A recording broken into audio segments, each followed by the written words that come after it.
Cordeiro, não é? Então nós vamos ler a introdução. O Apocalipse é um dos livros mais belos e fascinantes da Bíblia Sagrada, não é? Através de seus símbolos e figuras, mostra-nos Jesus como serão os últimos dias da humanidade. Se no Gênesis tudo é começo, no Apocalipse tudo é consumação. Uma consumação, porém, que recomeça quando a nova Jerusalém desce dos céus, ataviada como noiva, adornada para o seu esposo. E aí está falando da igreja. Neste trimestre estudaremos o último livro das Sagradas Escrituras. Deleite-se, pois, desde já nas consolações que nos traz a escatologia cristã. Está você preparado para as bodas do Cordeiro? É uma pergunta, irmãos. E é uma pergunta que intriga. É uma pergunta que confronta. É uma pergunta que a resposta dela só pode ser bíblica. Porque se você perguntar para uma grande multidão, aquelas que seguem, líderes que não conseguem seguir a Jesus, está você preparado para as bodas do Cordeiro? Ninguém quer ir para o inferno. Todo mundo está preparado. Mas esta pergunta nós temos que perguntar, remoer ela, como diz o pastor Jonas, não é? Já disse em muitas ocasiões, faz tempo que ele não fala mais isso. Mas eu aprendi isso. Remoer ela assim como o animal lá no pasto. É o boi, não é, pastor Jonas? Que tem 2 buchos. Vai comendo e armazenando.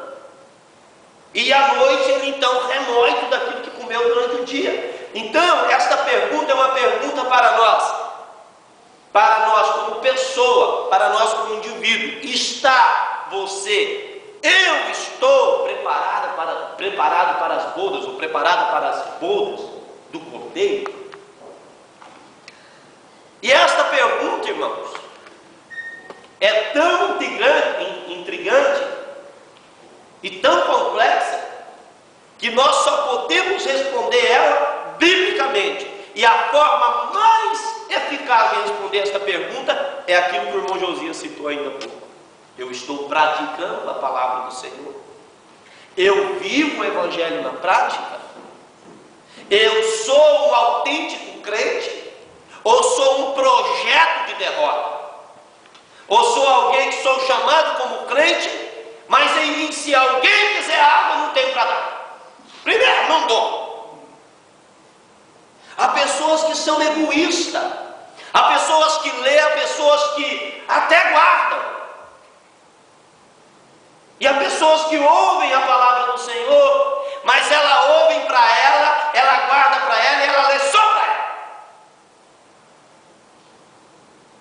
Eu cheguei, estava orando ali atrás e vi o irmão falando de uns irmãos que estavam praticando a palavra de Deus em São Paulo. Foi em São Paulo? Não, foi no Rio de Janeiro. No Rio de Janeiro. Estava praticando a palavra de Deus no Rio de Janeiro. Irmãos, esta é a prática da palavra. Nós temos que praticar a palavra em todos os âmbitos. Então, está você preparado para as bodas do Cordeiro? Olha, é bom a gente responder esta pergunta biblicamente em fração de segundos. Mas, irmãos, não esquece de uma coisa: há momentos que nós temos que parar até um dia para responder essa pergunta. 2 dias para responder. Mas e se Jesus voltar nesses 2 dias? Não vai.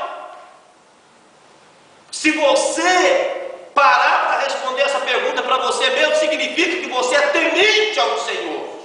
E o teu temor ao Senhor, a tua vontade, a tua voluntariedade de ser salvo, te salva pelo sangue de Cristo que te cobriu de todo o pecado e de todos os pecados praticados após o rompimento da inocência.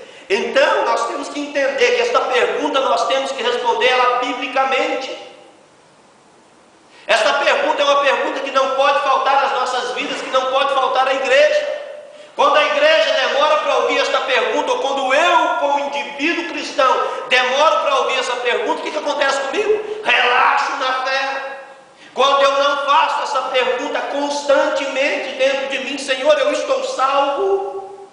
Porque não é uma vez salvo e salvo para sempre. Isso é mentira de Satanás.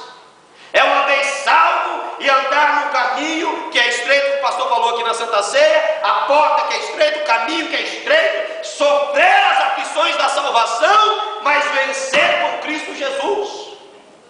Que a salvação não é só festa. A salvação não é aquela graça sem graça, não. A salvação é uma graça e é uma graça com graça. Porque uma graça sem graça é uma desgraça. E nós não podemos, como igreja, viver uma desgraça, ou seja, sem condição de responder esta pergunta biblicamente. Mas responder assim: está você preparado para as outras coisas? Sim, estou. Egoísta. Lê, mas não professa o que lê. Ouve, mas não professa o que ouve. Guarda, diz que guarda, mas se você for procurar água, não tem para matar a sede. Egoísmo. E Jesus nos corrige nesta área. Então, quando nós paramos diante dessa pergunta, mas para descer a matéria é tão ampla, por que você está aí preso nessa pergunta? Porque é importante. Está falando da nossa salvação. Está falando do nosso encontro com o Cordeiro de Deus, que tirou e que tira o pecado do mundo. Está falando de uma salvação que é ampla, de algo que é visionário. Irmãos, crente é visionário. Crente não enxerga um pau na frente do nariz, ou algumas milhas com seus olhos carnais ou naturais. Para os que não gostam de ouvir esta palavra carnal, crente é visionário. Crente enxerga até o que ele não está vendo, pela fé. Crente vê. Quem queria falar? Glória a Jesus. Quem que vê, quem enxerga, é crente. Agora, então eu não posso ser um crente enxergando algumas milhas. Eu não posso ser um crente enxergando um pau na frente do meu nariz. Eu não posso ser um crente respondendo uma pergunta dessa de maneira tão simples. Que bom seria que todos nós respondêssemos. Amém. Mas vamos contextualizar a palavra de Deus. Vamos biblicamente sondar as nossas vidas. Vamos fazer uma autoanálise, uma introspectiva, uma visão interior de nós mesmos. Vamos entender que nós precisamos responder esta pergunta. Não é para a igreja. A igreja não precisa saber dessa resposta, irmãos. Amém. Não. Nós precisamos responder esta pergunta. É para o Senhor Jesus? No âmbito segundo. Mas é para mim mesmo. Primeiro é eu. Eu tenho que responder para mim. Estou preparado, Senhor? Senhor, biblicamente eu estou vendo que eu estou falhando nisso, nisso e nisso. Eu estou pecando nisso, nisso e nisso. E eu preciso me consertar nisso, nisso e nisso. Me ajuda, Jesus. Me dá graça com graça e não a graça de desgraça que o mundo está pregando. Mas me ajuda a responder esta pergunta para mim mesmo. Então nós estamos preparados para a salvação? E aí o escritor ele segue dizendo e diz assim: então que a nossa súplica seja: ora vem, Senhor Jesus. Há pessoas que não querem que Jesus volte hoje. Há pessoas que têm dúvida. E esta dúvida nós não podemos ter, irmão. Mas temos que ser sinceros na resposta. E esta resposta é para nós mesmos. Os irmãos entenderam ou não? Amém. Não falei nenhuma heresia aqui não, né? Glória a Deus. Amém. O livro do Apocalipse. Apocalipse, o único livro profético do Novo Testamento. Quando o escritor, o comentarista diz isso, você vai entender na leitura que há